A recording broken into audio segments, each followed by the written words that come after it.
Good morning, Humanity Church. How's everybody? So we're ending the series on the thin space, living in the thin space, being in the thin space. And the thin space is that place where the separation between what we call our ordinary lives and the sacred is very thin. And sometimes it's non-existent. And I know that I've experienced thin spaces as I look back many times in my life. And recognizing them and seeing them is pretty powerful. So when my kids were born, I just beat Scott. When my kids were born, that was an incredibly thin space. Man, because I remember looking down on the faces of my sons, and it was awe-inspiring. Oh my gosh, this is so beautiful. And I realized, man, there's a whole adventure ahead. That was a very thin space. Another thin space where the sacred made itself visible was the year where my father battled cancer and died. And my brothers and family, many people were at the house when that moment happened. And in the course of that year, so much beauty happened. And pretty much that whole year was a thin space for our family because we got to see miraculous things. We actually got to see love grow. We got to see tenderness expand. And I would have told you, cancer's awful and crazy. It was also beautiful. How do you say that? It was this very thin space. And I know you guys can all relate to that, right? You're probably thinking now of some of the thin spaces that you've lived through, that you've experienced. And oftentimes we think about the thin spaces like these big old miraculous downloads, and yes, those are thin spaces also. But it's those moments where the sacred touches down. And I'm going to describe a bunch of things that I'm not poo-pooing. I've actually done a lot of them. And for example, we're trying to manufacture thin spaces now. Because we know our lives are supposed to be meaningful. Everybody tells us they're supposed to be meaningful. And the crazy thing is, we know that they are, right? I am a proud drama queen. I am. And I say that, and everybody that knows me knows that about me. But without drama, what are we doing? If things aren't dramatic, what are you doing? Right? If you're not looking down at the face of your newborn son and just being overwhelmed, what are you doing? Right? If your emotions get completely out of control, you blow up and you learn and grow from it, that's dramatic. That's beautiful. I love people who say, I'm not about the drama. You know what? I'm going to translate. I'm all about the drama. Anytime anybody says that, now don't call them out because it may not be the right moment, right? You're going to be supportive, right? You're just going to go. But no, in your heart, they're all about the drama. You know why they're all about the drama? Because I'm all about the drama and you're all about the drama. And we try to manufacture it. Here's how we do it. Big movements right now, and I've participated in a lot of them. I do cold plunges, 36 degrees, water. I've been able to sustain it for 12 minutes. That's been my best time. right? And what's cool about the cold plunge is that literally you have to center and be in this moment and start communicating with your body. And I'm telling you, I have had moments where I'm hearing God's voice in that moment. Okay, but here's the problem with that. I then use the technique as the thing. And you guys, some of you know, I'll teach you how to get in the cold plunge. But it's now no longer about the thin space. It's about me controlling. Ooh, I heard a lot of,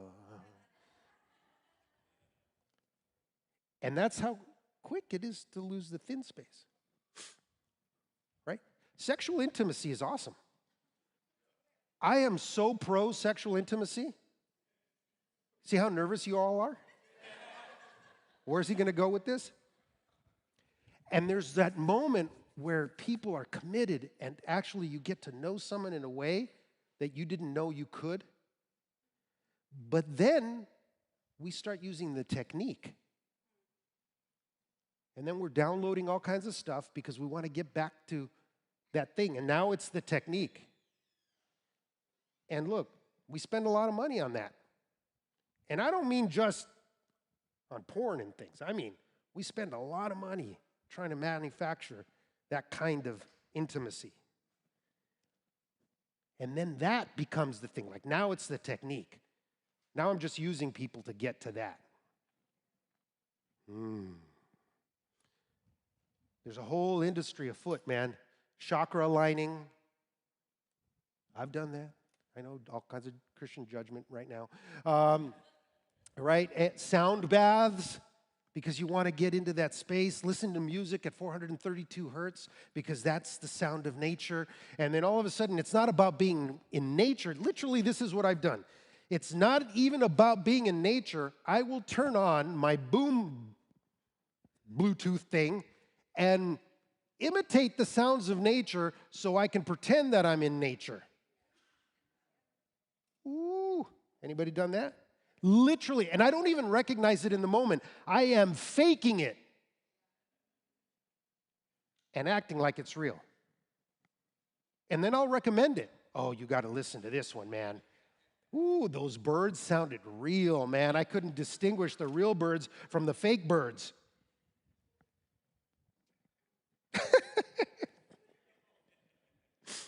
And then we listen to songs like the songs that we heard today. Right? You Are a Steady Love. Great song. I Surrender. Great notion. I leaned over to someone behind me and I said, yeah, sometimes I surrender. Sometimes.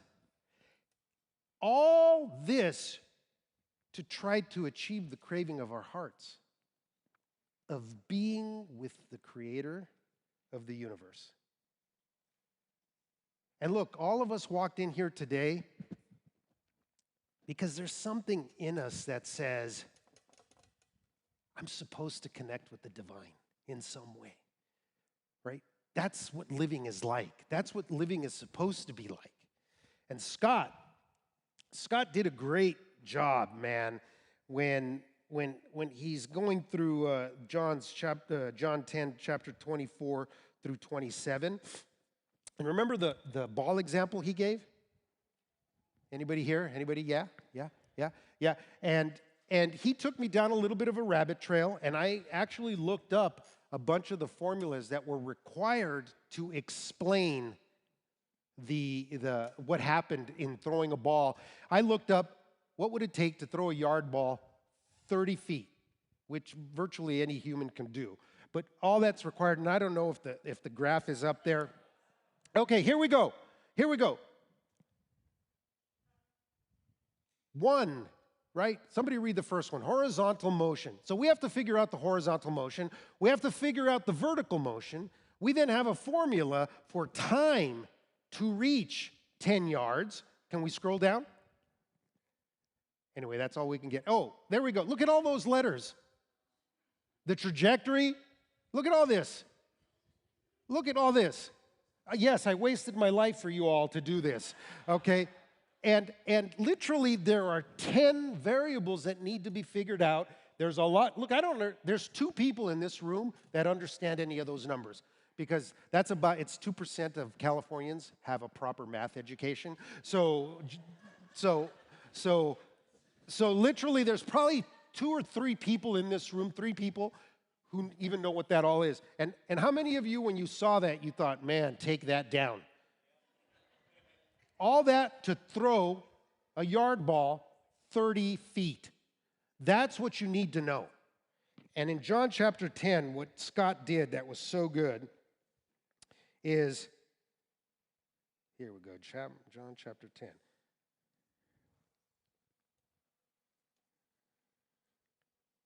Oh, why is this not, oh, here we go, good. So the Jews gathered around and said to him, "How long will you keep us in suspense? If you are the Christ, tell us plainly." Jesus answered them, "I told you, and you don't believe. The words that I do in my Father's name bear witness about me. But you do not believe, because you are not amongst the sheep. My sheep hear my voice, and I know them, and they listen." Scott did a great job. Like, yes, all the math to throw the ball, but those in Christ hear his voice, and then they live in the thin space. That's how complicated it is. Simple yes, easy no. And then Scott invited us to subscribe to his program for $9.99 a month. It's probably worth every penny. You hear his voice. His sheep listen. I've had an awesome experience. And I'll tell you, man, I have been struggling through and attempting to live in this thin space for a very, I would say, most of my life. Doing all the things. Chakra baths, not eating for 21 days, drinking only green tea, whatever was required, right? I've been very mechanistic about trying to get my life figured out. When I first met, early on, dating Leslie, it was her something. She was doing something. And wherever she was, I wanted to be. So I was going to be there. And I had just finished a 7-day fast. This is before we were married. So I blame her. She knew. She can't complain about my craziness. And I've been attempting to find this thin space. But how many of you find it like ridiculously crazy simple to just listen? This week, in the last 2 weeks alone, I have invited people because going through things, and hey, let's just listen to the Lord. And honestly, most people have simply just humored me. Some people have said, "I don't have time for that. I have to solve this problem. What does Jesus have to do with this?" And it was a relational thing. So I understand, simple, not easy. We have to slow down. Then Nathan, which again, I'm telling you guys, you got to go back to those talks. Then Nathan lays out in John 14:21 and the end of John's verses, lays out that the path to intimacy is obedience. How many of you like that sound? There's a comedian who I won't name because he's been defamed, but he said that the word obey sounds like pig Latin. And it does. It sounds like pig Latin. Obey, obey, obey.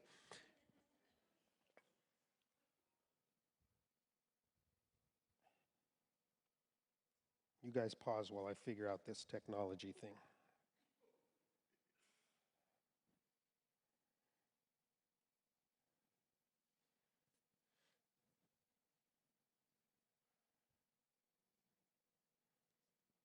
14:21 reads, whoever has my commandments and keeps them, he it is who loves me.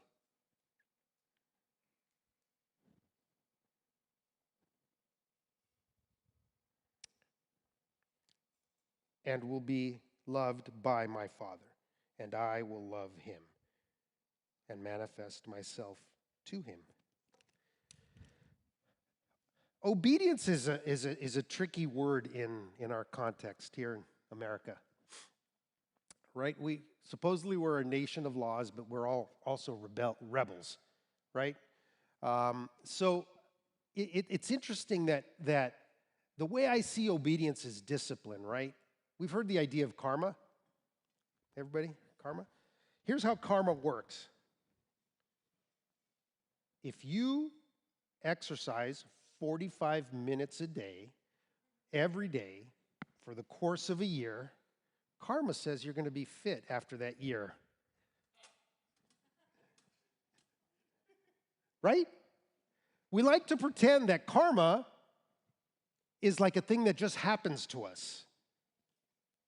Just like we like to pretend that living a meaningful life is just a download from God. Like, here you go. I'm going to make it easy for you. Well, no. Actually, obedience means that you get on the bike for 45 minutes a day. You do that for a year. Every day, you don't miss a day. And the outcome is fitness. How many of you like that, the sound of that? Very spiritual, right? It's the most spiritual thing in the world. Listen to God's voice, obey, and live your life in a little bit of discipline. How many of you that sounds so awesome?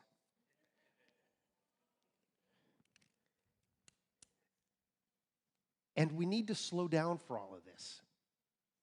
Right? I'm going to tell you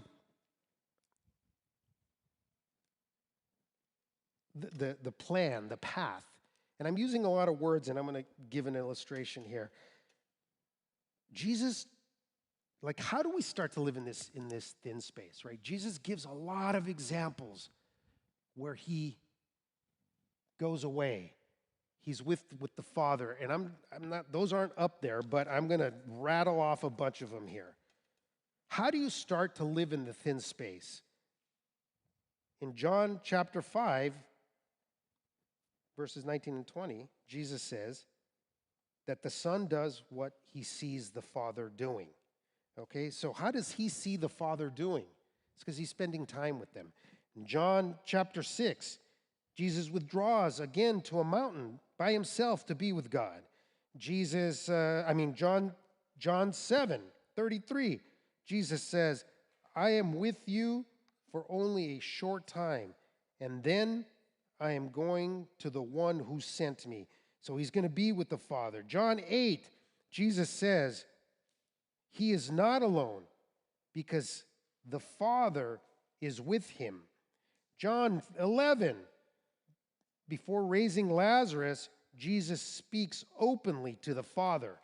I mean, Jesus is raising people from the dead. John 14, Jesus says that the Father lives in him, and he does what the Father wants. The whole of John chapter 17, I don't know if you've noticed, I'm in John deep right now. The whole of chapter 17 is where Jesus is praying that those that follow him be in the Father and be with him as he is in the Father. Step one, spend a lot of time with Christ and the Father. Now, you might say, that's easy for Jesus because he's God. But actually what Jesus is doing in all this is teaching us how to do this, right? And I'm gonna tell you it's the simplest thing to do, yet the hardest thing to do. So here's how it looks out. Here's how it looks. We have all those false things that we're trying to use for us to find peace and harmony and all things, right? Like I said, chakra baths, all the things. I'm not mad at any of them. I've done a lot of them. I actually, at some point in my life, actually believed that if you voted the right way, that you can create a political utopia, and if you had the system correct, there would actually be life and peace in the world. Anybody guilty of that? Like we actually think that the systems are going to be the very things that solve the problem, and then they end up becoming the idols, and then what starts happening is we start creating enemies, right? So what happens is that people are toxic. Certain people are toxic, so I create boundaries, which really means getting rid of them from my life in kind of a metaphysical way, murdering them. And so what you do is you have to create a list of enemies, and what you do is you create scapegoats, and then you kill the scapegoats, and you find yourself not in utopia. Right? You have terrible relationships with some family member, and therefore you execute them in your mind, you create the boundary, you scapegoat them, they're dead, and your life is still not full because you haven't killed all the scapegoats. There's still a lot of work to do. You got to go kill more things. Right? And once they're all dead, then it's perfect because you're alone. And then you wonder why you're alone, isolated, and all that. And then you find, there's more scapegoats to kill. Jesus comes and says, be with the Father, reconcile with Him, and then start reconciling with everybody. Where you need to ask for forgiveness, ask for forgiveness. The whole point of being with the Father is so that you have the strength to forgive. And that you have the power to allow yourself to be forgiven. And now you're no longer on a mission to kill all the scapegoats. You're actually on a mission to go create life. And when somebody offends you, you get to lean into their eyes because you've been with the Father, and you can say, hey man, how can I support you? Hey man, I love you, and I have missed it with you. How have I hurt you? And then you let them tell you. And then you ask for forgiveness. And you get rid of this voice. Yeah, but I was only 42% guilty of that breakdown in that relationship, right? They're 58% guilty. So really, they should have been the first ones to ask for forgiveness. Yeah, but we're not about that game anymore. We're now about the game of reconciling the world. Jesus came to save, but He also came to reconcile the world and to show us how to reconcile the world around us. And it comes from being with the Father. And I'm going to give you an example in my life.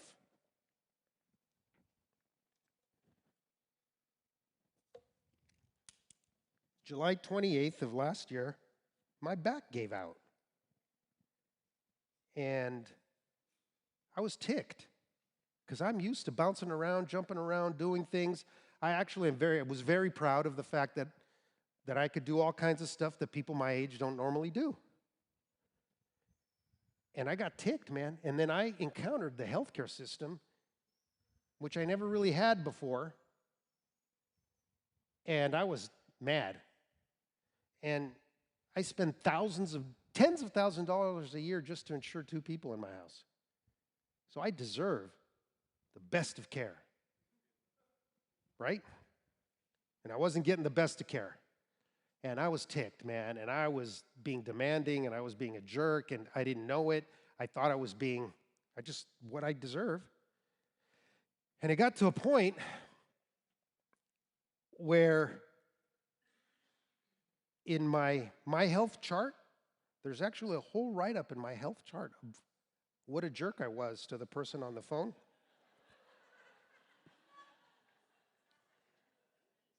And that the woman just wanted to get me off the phone because she was afraid of me.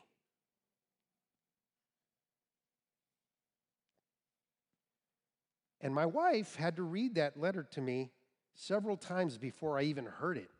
I said, well, what does she think, right? I'm in pain. They're not helping. And she goes, can I read this to you again? I do what you want. I'm not going to stop you. You're you. She read it again. And dang, I thought, wow. And prior to this, right, I was in the parking lot going again to the incompetent medical profession. That's where I was at. That's where I was at. Now, I want to tell you, I spend a lot of time, more now than ever, in that thin space, where I actually pause and I will ask Jesus, what do you have for me right now? That wasn't always my life. And here's the crazy thing. You just pause and God answers. I know some of you at home are thinking, oh, whoa, here we go, woo, woo, woo, woo, woo. But I've been in that practice, and I'm going to tell you, I'm in the parking lot, and my wife is driving it because I literally am crawling to the doctor. And she's thinking, what has happened to our life, right? And I'm driving into the medical care facility, and I'm already angry and ticked and all of it because these incompetent people, all they're going to do is prescribe a drug. I'm not going to get any help, right? And dudes and dudettes, this voice comes into my mind, and it is an audible voice. Yes, I had that happen. And the audible voice says, you are being quite a prig. Now, I didn't really know what the word prig meant.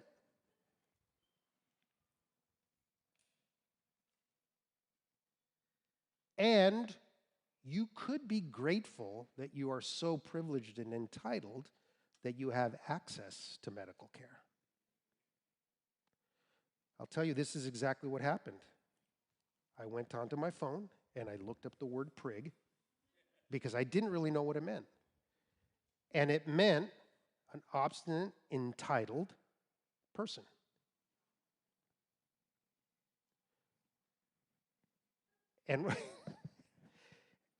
And you could just be grateful that you have access to medical care.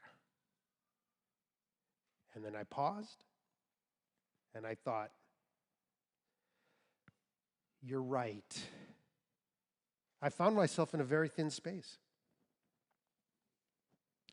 And in that moment, I obeyed and I was grateful. You know what would have been so cool? If I could tell you that in that moment, God healed me. That'd be cool. That would be cool. It's not what happened. But I was more grateful. And I had one of the best interactions I'd ever had with a doctor because the medical profession changed. No. No. Because I shifted my eyes towards God.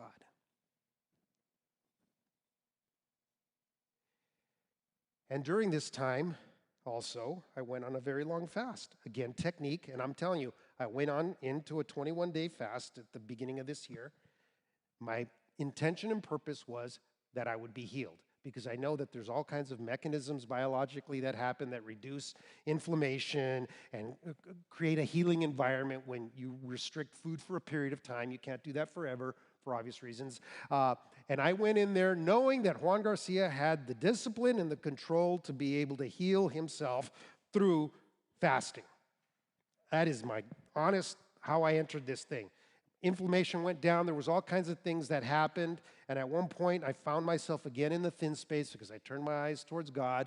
And I said, God, oh, no, actually, here's what I was doing. I was actually visualizing energy. I'm telling you the truth. Visualizing energy down my back and the energy going up into my spine, healing. And then I get a pause from God. And he said, hey, that's all good. He goes, I'm not poo-pooing that. Literally, I mean, I'm having this conversation and he's saying, that's all good. But what I want you to do is I want you to surrender the pain to me and let me worry about it. My immediate response was, does that mean you're not going to take the pain away?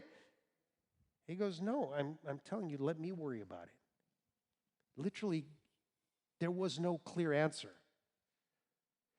And then the next thing hits me is,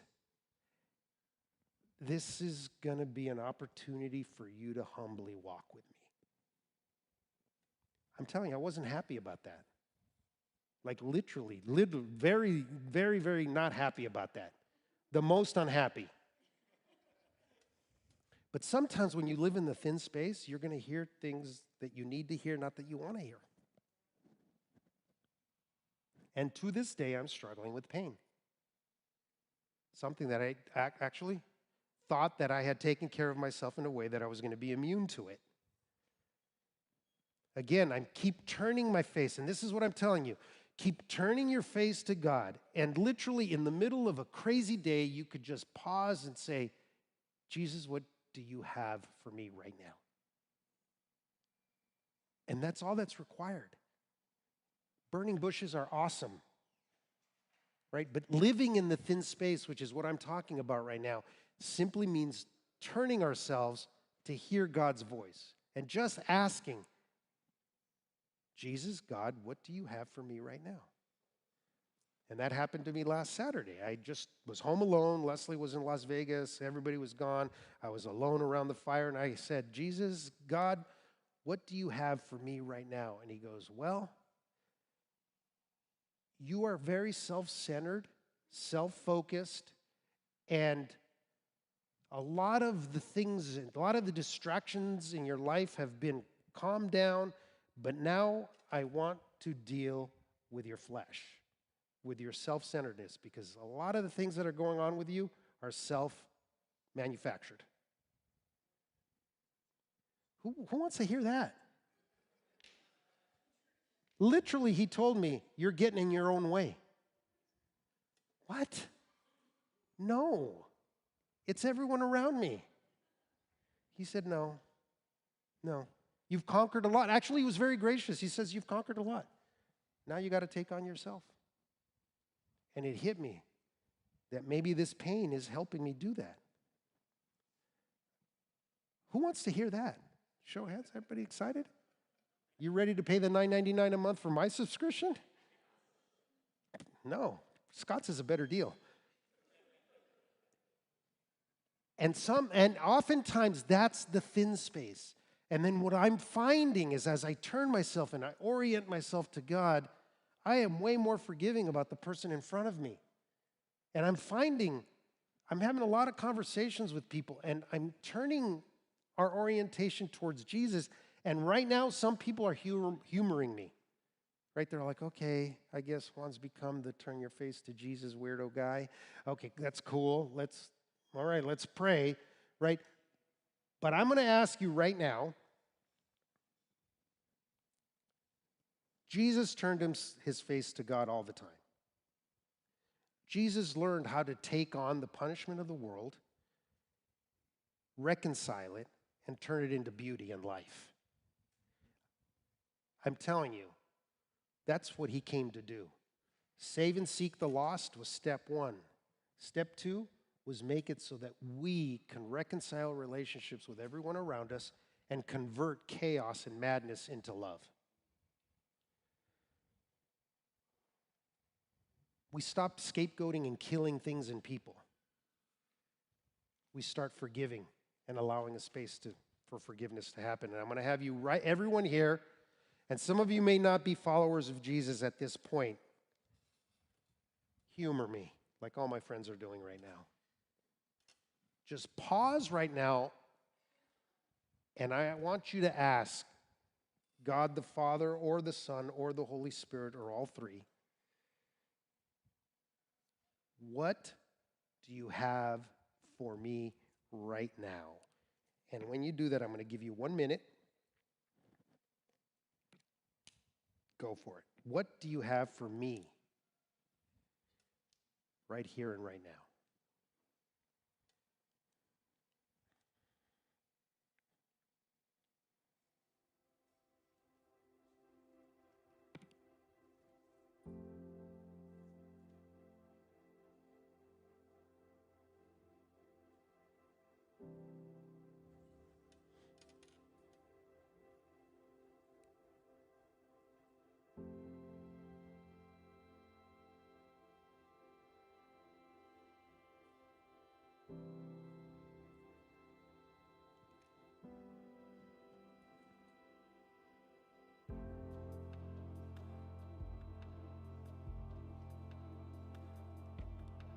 Okay.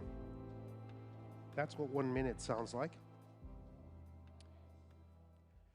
Is anybody willing to share something that they heard?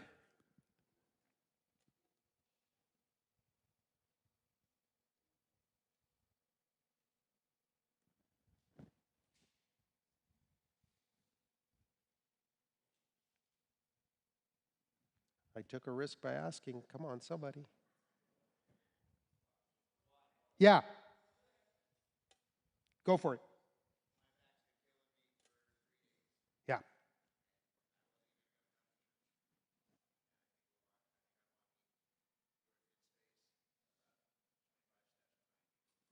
Okay.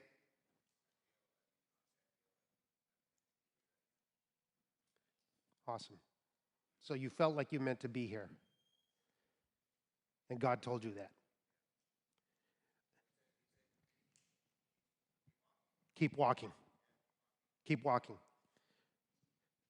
That's how available the thin space is. Someone else.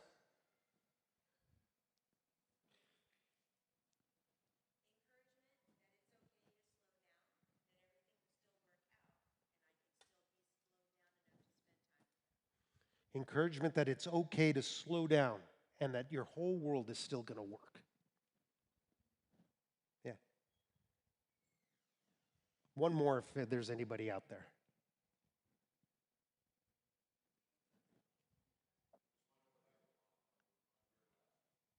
Okay, go ahead.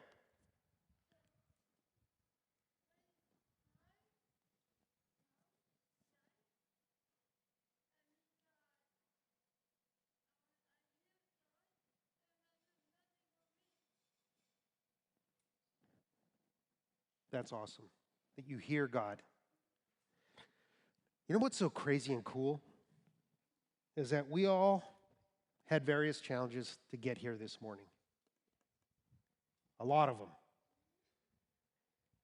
And we walk in and we encounter God. And He's that available. I'm going to pray for us. And I'm going to encourage you this week to just tilt your head to God's voice. And show up to a community group. Not as a way of plugging, growing, as a way of you encountering God. Because as you encounter God, as you hear His voice, as you slow down, as you keep walking, there's going to be an opportunity for you to help transform someone's life through the power of Christ. And for anybody who wants to live in the thin space, that's the invitation, that you become a reconciler, that you become a healer, that you live in peace. And I'm going to tell you, living in peace doesn't mean you're going to live in quiet. Because when you live in this kind of peace, you're transforming the world.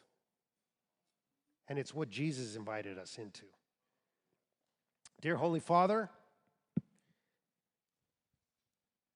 right now, anybody here who wants to live in the peace that Jesus has, which means that we step into the world, we transform it, and we reconcile it as you did, and help people turn towards you so they can pay it forward.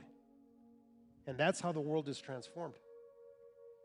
For those of you who it's in your heart right now, like, yes, I feel it. That's the way to live. And it scares me. Just reach out to Jesus and let Him know that you're giving Him His life. To the degree that you can today, and tomorrow He will have more of it, I promise you. Jesus, I give you my life. I give you my weakness. I give you my strength.